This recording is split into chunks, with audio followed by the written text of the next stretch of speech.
by such few CP, you know, you want as much CP as you can get. Absolutely. At any tournament you go to. So we are ready for team preview right now between the two. Off screen, Mark going to be running Politoed, Ludicolo, Salamence, Thundurus, Terrakion, and Aegislash. Riley going to be running Thundurus Incarnate, Kangaskhan, Sylveon, Landorus, Therian, Amoonguss, and Heatran. So there it is, the rain that you think will play such a critical role in this matchup. I think that's going to play a critical role, and for Riley, the Sylveon's going to play a critical role. Mark has 2 Hyper Voice weak Pokemon with only 1 resistance and 3 neutralities. The Aegislash is going to have to stick around to handle the Sylveon, and if he misses a couple, if the Aegislash goes down for some reason, can't go to the Sylveon for some reason, and a few Hyper Voices get off, it could mean a lot of damage on Mark's side of the field. The Salamence is going to be pretty important for Mark also, along with his Rain, but Riley does have decent answers to it with Landorus and Sylveon. Terrakion wouldn't be too bad of a decision either. I mean, Kangaskhan pretty much does not enjoy Terrakion one bit coming back into the metagame at all. I mean, it'll close combat. It'll be great against Kangaskhan, great against Thundurus. Great against Heatran. Great against Heatran. But what you run into trouble is that Sylveon, like I was talking about, adds another thing that's weak, and you really can't do that much back to Sylveon, just that Rock Slide. And especially if it gets intimidated by Landorus along the way and is worried about getting hit by an Earthquake, the Terrakion won't be nearly as effective. Absolutely. Right now, going into turn 0, we're going to see leads here in Game 1 of the finals of the 2015 Northwest Regional Championships here in Seattle, Washington, between gengarb0i and Crawdaunt. We got a huge matchup coming up here. So we're going to see Mark going to go straight to the Salamence and Aegislash versus Riley's Thundurus and Sylveon. So good leads for Mark, I think. Yeah, I mean, Sylveon's in against Salamence like it wants to be, but it's also in against Aegislash. Mark tempered that risk of leading Salamence by bringing Aegislash so that Sylveon wouldn't be as bad to run into. And as we saw how much that Life Orb Flash Cannon did, it'll be interesting to see how much it can do to Sylveon. Unlikely it gets a 1-hit KO, but it's possible. And it definitely alongside anything from Salamence. That'll mean that Thundurus needs to try to do something effective in these next couple turns. We did see that the Sylveon was that this team that Sylveon was choiced? And I believe this Sylveon is choiced. So it won't be able to protect itself and may have to take a Flash Cannon really early if it doesn't switch, which it didn't. Right, Salamence protecting itself. Sylveon going for the Shadow Ball, going to target down that Aegislash. I don't mind that move right there. No, I think it's great. He'll be totally free to Hyper Voice the rest of the game if he can get the Aegislash off the field, and doing more than 50% with what looks like a Spec Shadow Ball is goes straight for the Flash Cannon into the Sylveon, going to do massive damage, but Sylveon hangs on. Aegislash going to take some damage back from that Life Orb recoil, but Sylveon hanging on is big right there, although I think Salamence right now could easily hit it with a double edge. Right, Salamence can easily KO that Sylveon, no trouble. But would eat a Thunder Wave to do so. Aegislash needs to be careful. You don't want to go down to a Thunderbolt either. It might be worse even than taking a Thunder Wave to Salamence to lose Aegislash that easily. Well, Sylveon is, I believe it is choiced. If it locked itself in a Shadow Ball, you know, I mean... I think you could afford to maybe leave it on the field. Yeah. Maybe get a surprise KO on the Aegislash if Aegislash decides to stay and not King's Shield or anything like that. Salamence goes for the Hyper Voice, so special Salamence coming out to do damage to... Ooh, that barely did anything to that Thundurus because it resisted it. Does pick up the knockout on Sylveon, though. That's huge. Yeah, and then Thundurus is going to get that Thunderbolt knockout on Aegislash easily, so didn't try to get out of Shield form, out of Sword form, probably expected a Thunder Wave towards Salamence, and so now he's lost his Aegislash for that, but avoided the Thunder Wave. Probably a risk he was fine with taking. Right. That's an interesting thing to see. We don't see too much Hyper Voice Salamence at all. People usually opt for the normally does better than Twinkle ones. Stab, but with all these Landorus running around, you see here not having to worry about this Intimidate is going to be great for Salamence. Depending on the rest of his set, of course.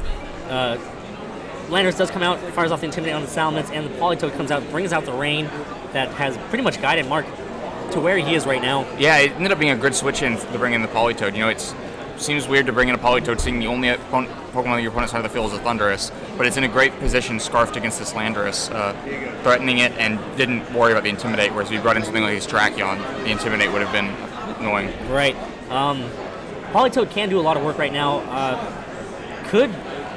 But the Thundurus is out there exerting pressure on it too. Yeah. And if it gets the Landorus is probably faster since we've seen it Scarf. And if it can just U-turn out, then it wouldn't be worth the time staying in for Politoed to take a Thunderbolt. So we'll see what Mark decides to do with his Politoed. I mean, Politoed is naturally bulky. It is a very naturally bulky Pokemon in the special defense side, so I wouldn't be surprised if it just took this Thunderbolt. Oh, I think it could take it, but it would cost a lot of its health, and that's something Politoed really uses as an asset. Being able to take some attack and Thunder's going to go for the Thunder Wave onto the Politoed, going to paralyze that Politoed. Is Politoed going to be able to move here? Landorus going to go ahead and go for the Rock Slide. Tracheon dodges it, possibly keeping a focus action attack. We haven't seen the Tracheon yet. Yeah. Politoed flinches. Yeah, we get the Paraflinch there on the Scarf Politoed, and now it's slower. Now an Earthquake and well, he can't Earthquake because he's Scarfed into Rock Slide. So Thunderbolt should knock it out. Yeah, but Thunderbolt will likely knock it out, and the Tracheon will get a Rock Slide off probably. So unfortunate right there for Mark. That kind of flipped the momentum that we really. Yeah, it would have been great for him to get a Scald off from Landorus. It would have made this game a lot easier for Tracheon. And Landorus going to go ahead, continue on with the Rock Slide Barrage. Going to bring Politoed all the way down into the red. Thunderous avoids the Rock Slide, so that's unfortunate again for Mark. Yeah. Possibly could have gotten a flinch on that Thunderous to prevent Politoed from getting knocked out. And the Thunderbolt from Thunderous does land on the Politoed and picks up the knockout on Politoed. So Mark is down. He's lost Politoed. And Aegislash. And Aegislash, right. He's down 4-2. He's got his Salamence and his Tracheon left to take down Riley's entire squad. So of 3. Sylveon was knocked out. Right. Most likely Mega King is coming back, so Tracheon needs to stay around, needs to keep his... needs to keep him being paralyzed, right. too. But at the same time, that Landorus can get out and come back in, get another Intimidate on these two Pokemon, and then be threatening Earthquake. It'll make it a lot easier to deal with Tracheon. Whichever one is Thunder Wave will be much less potent. A Thunder Wave on Salamence and a switch out would make a lot of sense to me as a way to handle both of these Pokemon in different ways. Absolutely. Riley does go ahead and withdraw Landorus. Going to go back to the Pokeball. Going to go back to Riley. Out comes Kangaskhan. That's gonna exert some pressure on Mark's side. The Quick Guard from Tracheon comes out, so that's vital information. Okay, Thunderous goes for the Thunder Wave, and that works out. I don't mind that for Mark. Good Riley made exactly the play I expected, but the Quick Guard protected Salamence from the Thunder Wave, kept it faster than Kangaskhan, and managed to get that giant double edge out on Kangaskhan that is going to help him a lot. Now Kangaskhan should be in Rock Slide KO range. And now, I mean, that's mind games for the rest of the game because... and also Hyper Voice KO range. Right, that's mind games for the rest of the game because, now Riley has to be careful about when he Thunder Waves with Tracheon out in the field. Yeah, but I'm sure Riley's glad to know that information, not have it come back to bite him in a crucial turn in Game 3 or something. Right, absolutely. Right now would be a good position for I think, Mark. I mean, we do know that the Kangaskhan has Protect, but it can only protect one turn safely, right? Yeah, so I think he can get off one Thunder Wave for sure if he wanted to. Yeah, I think a Protect plus a Rock Slide. The Tracheon doesn't really matter if it's paralyzed. It's slower than the most important matchup it has, the Landorus. So at some point, it's probably going to go down to an Earthquake. Let it get paralyzed in exchange for getting a Rock Slide off. But he doesn't protect Salamence, and now it's paralyzed also. Or paralyzed. Oh, Salamence gets slower than these Pokemon. Salamence gets to go for the double edge on a Thunderous. Going to activate that Citrus Berry. I believe that's what Thunderous is carrying right now. Does activate the Citrus Berry. They're going to take it out of Rock Slide range. Tracheon does go for the Rock Slide. Kangaskhan avoided it. That's huge. That's so big. If that had hit, it was going to be a really tough decision for Riley of how to use Landorus. That picks up the knockout of Thunderous, though. But unfortunately, right now... something's about to go down to this Kangaskhan. Kangaskhan goes for the turn. Targeting that Salamence. That's going to pick up the knockout and right there. Now Scarf Earthquake will win the game. If that Kangaskhan had been knocked out, he wouldn't have been able to lock into Earthquake because eventually the Kangaskhan could have beaten it with Hyper Voice. Right. Oh yeah, that's unfortunate. I would prefer to see, but then Thunderous would still be around, right? So he had to really pick. I think he made the right play. He put himself in a very winning position. It's just the Rock Slide missed. Yeah. So right now, Kangaskhan and Landorus staring out for. There's a small chance this Tracheon survives the Earthquake, but I don't think it could KO the Landorus even if it does.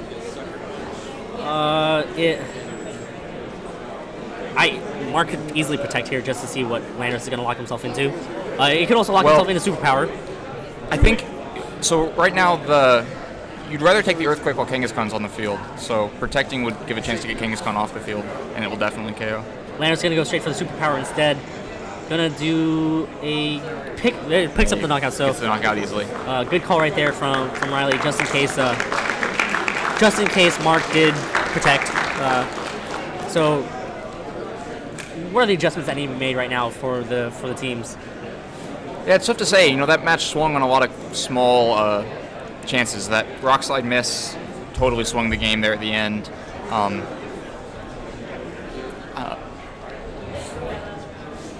So the Salamence really didn't do as much as it should be able to. It was always worried about something in that game, trying to avoid things like Hyper Voice, avoid the Thunder Wave, and that kept it from doing nearly as much as it should have been able to. I think Mark needs to try to get it in more effective positions where he's not having to worry about this stuff.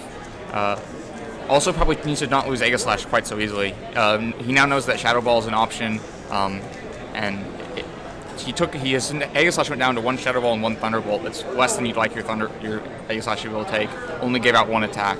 So if he can use the Aegislash more effectively, also, it'll give him a better chance. Absolutely. Again, back to team preview. We are at Riley on screen with Thundurus Incarnate, Kangaskhan, Sylveon, Landorus, Amoonguss, and Heatran. Off screen, Mark going to be running Politoed, Ludicolo, Salamence, Thundurus Incarnate, Terrakion, and Aegislash. So definitely one of the key players that needs to be there, I think, is Terrakion.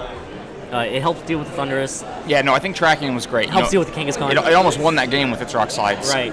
I think Terrakion is crucial. You know, he didn't choose to bring the Ludicolo that game. I still think that's an adjustment he could make that could be really helpful. You know, it's another Pokemon that has to worry about Thunder Wave and doesn't like taking returns. Maybe too many similar weaknesses to Salamence in that regard. So we do see Landorus and Thundurus Incarnate double genies out for Riley's side. We see Aegislash and Terrakion out for Mark's side. So not the best position for Mark right now. No, it's threatening a huge Earthquake already. -1 attack Terrakion. I don't think that even a Shadow Ball plus a Rock Slide gets rid of that Landorus. And meanwhile, it can put out a ton of damage.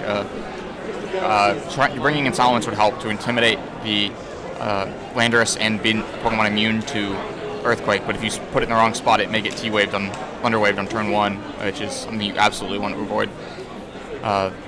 And then I'm not sure which one you would leave in. If you leave in Aegislash to take the -1 Earthquake, it'll take it much better, but we talked about how the health of that Aegislash is really valuable, and you're giving up a lot of it. Absolutely. Salamence now going to come out for the retreating Terrakion. Smart move right there to get off and intimidate. Going to try to preserve Aegislash around a bit more, but that's easily a Thunder Wave right there.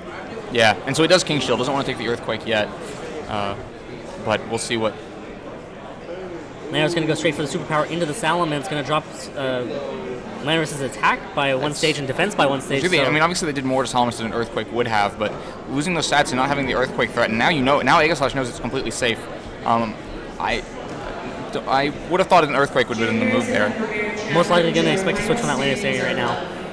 Yeah, no, now there's no reason for it to stay in the superpower. It has to switch. And anytime you know your opponent has to switch is a great thing to have. You still want to worry about that Thundurus Thunder Wave. I almost think you could switch back out of Salamence now to avoid the Thunder Wave in that way. And even if you get stuck on something, I don't know if it has Lum, Terrakion, or something that can absorb it well, but it seems like avoiding that Thunder Wave would be an important thing. Absolutely. Landorus does go for the switch. Good switch right there, possibly expecting a Shadow Ball, but I feel like with Riley or with Mark knowing that Kangaskhan is there, you know, might as well go for the Flash Cannon in that slot. I think he'll go for a Flash Cannon if he does attack that slot. Mega Salamence makes an appearance, and Salamence going to go for the Hyper Voice, just going to try to get damage onto the field, split that damage up, doing a bit of damage to that Kangaskhan as Thundurus goes for the Hidden Power, most likely targeting down that Salamence, and so how much damage is it going to do? Does it pick up the knockout? It does pick up the knockout. So it doesn't even waste time going for the Thunder Wave, just KOs the Salamence straight up. But now I think Kangaskhan may be going down in exchange. Is it going to be the Flash Cannon? It is the Flash Cannon targeting down that Kangaskhan slot, so Mega for a Mega, I don't mind that too much. No, I think that's an exchange Mark can live with. We talked about the difficulty Salamence actually has in this matchup, and Kangaskhan's a bigger problem for Mark than Salamence is for Riley. I think he's going to be content to have given up almost none of Aegislash's health, just that Life Orb recoil in exchange for Kangaskhan going down. Landorus is still going to be a problem, though. He's down to 2 Pokemon weak to Earthquake and Politoed, which we know is slower than Scarf Landorus, that's right. So if it just a little bit of damage gets on both Aegislash and Politoed, this game could very quickly end up in an Earthquake sweep. And And that's one of the things that Riley is probably playing for right now. You know, keep that Lander Savior in the back. You've seen all of Mark's Pokemon right now. You know that Earthquake's going to be huge. Right. Yeah, you know Earthquake's an easy way to win condition to aim for, and so with that known, Mark's really got to protect the health of this Aegislash and Politoed. If either one gets below 40% or something, this game is probably over. Right. Absolutely. And so the Thundurus will probably get a chance to get an attack. I mean, it will get a chance to get an attack off this turn. He can prevent the Sylveon from attacking, but the Thundurus will get to put a Thunderbolt somewhere, which will do a lot of the damage Riley needs to try to secure that win. Politoed going to go for the Scald on the Thundurus. Does do a lot of damage, but activates that Citrus Berry. I think Thundurus might actually be better off right now than it was before. And Thundurus goes straight for the Thunderbolt, going to target down the Politoed. Does a lot of damage. Politoed hangs on, and Sylveon goes for the Hyper Voice. I think Aegislash should be able to survive that. Yeah, but now every Pokemon that Mark has left is probably an Earthquake KO range. That's true. If the Tracheon is a Sash, it'll survive one, but not more than that. And Aegislash goes for the Flash KOs Cannon. this game. Oh, critical hit. So we saw that Flash Cannon miss the KO in Game 1. It gets the KO in Game 2. I still don't think it matters. The Tracheon's going to come in at -1 attack because of the Landorus. The Landorus should be able to just start firing off Earthquakes. I don't think Mark can pull the Landorus off the field before 2 Earthquakes. I don't think there's any way. Barring a hidden Power Ice. Yeah, unfortunately for Mark, it looks like he's just 2 behind right now with that Landorus Sand coming in. So unless it, I mean, the choice in not Earthquake is so weird turn 1 that I almost want to mention it not having it. But Earthquake. But I think there's no reason not on the Landers with Earthquake. Earth Power. It looks like that should be it. The Earthquake button is really Riley's button to win it. Yeah. Now the Tracheon will probably get 1 turn to attack. We'll be slower than the Landorus, and so won't get a chance to flinch. So that leaves nothing for him to really do. Barring some crazy, I don't know, series of events. Thunder's going to go straight for the taunt, going to target down that Aegislash, going to try to prevent King Shielding. Aegislash goes for the Shadow Sneak. Going to put Thundurus, I believe, in Rock Slide range right now. I think that's unnecessarily revealing that Shadow Sneak. You're not going to win this game. There's no reason to show it's the end of the tournament. It's the end of the tournament. Right. There you go. That's the end of the tournament. Riley Factura, gengarb0i, is your 2015 Northwest Regional Champion here in Seattle, Washington, live from the Seattle Center Exhibition Hall.